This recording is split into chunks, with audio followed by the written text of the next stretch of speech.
Hi అండి. కమ్మటి దద్దోజనం చూస్తుంటేనే టెంప్టింగ్గా ఉంది కదా. మరి ఎలా చేస్తానో చూసేయండి. ముందుగా అన్నాన్ని మెత్తగా ఉడికించుకుని ఇలా ఉండలు లేకుండా స్మాష్ చేసుకోవాలి. ఇప్పుడు ఇందులోకి 1 కప్పు పాలు, కాచిన పాలండి, 1 కప్పు పొల్లటి పెరుగు,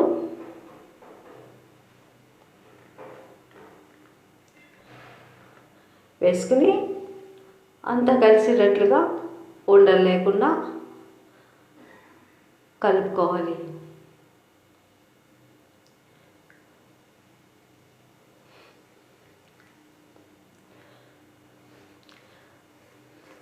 ఇప్పుడు రుచికి సరిపడా సాల్ట్ వేసుకుని సాల్ట్ అంతా కలిసేటట్లుగా మరొకసారి కలుపుకోవాలి.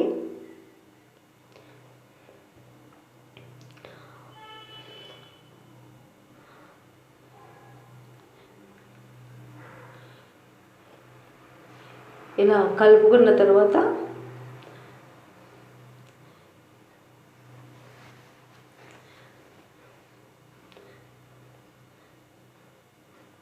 చూడండి, కన్సిస్టెన్సీ ఇలా ఉండాలి.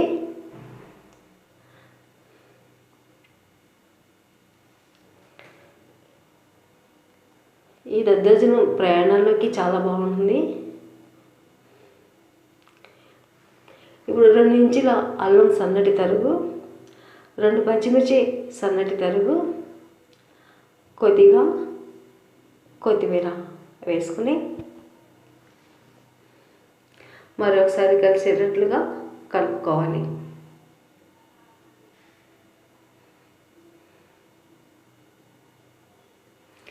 ఇప్పుడు దీన్ని పక్కన పెట్టుకుని స్టవ్ ఆన్ చేసుకుని కడాయి పెట్టుకుని 2 స్పూన్ల ఆయిల్ వేసుకుని 1/2 స్పూన్ ఆవాలు, 1/2 స్పూన్ జీలకర్ర,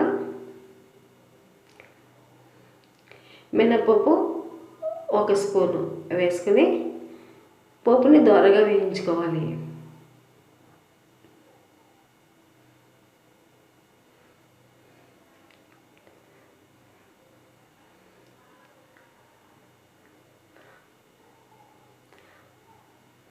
ఒక ఎండుమిర్చి 2 ముక్కలుగా చేసుకుని వేసుకుని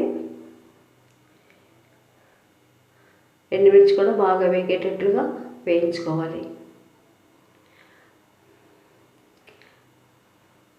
ఒక కరివేపాకు రెబ్బ పోపులో వేసుకోవాలి.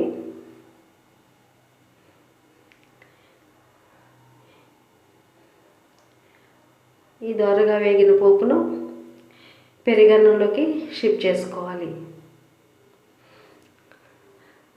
చాలా సింపుల్గా, ఈజీగా, టేస్టీగా దద్దోజనం రెడీ అయిపోతుంది. ఇప్పుడు చివరిగా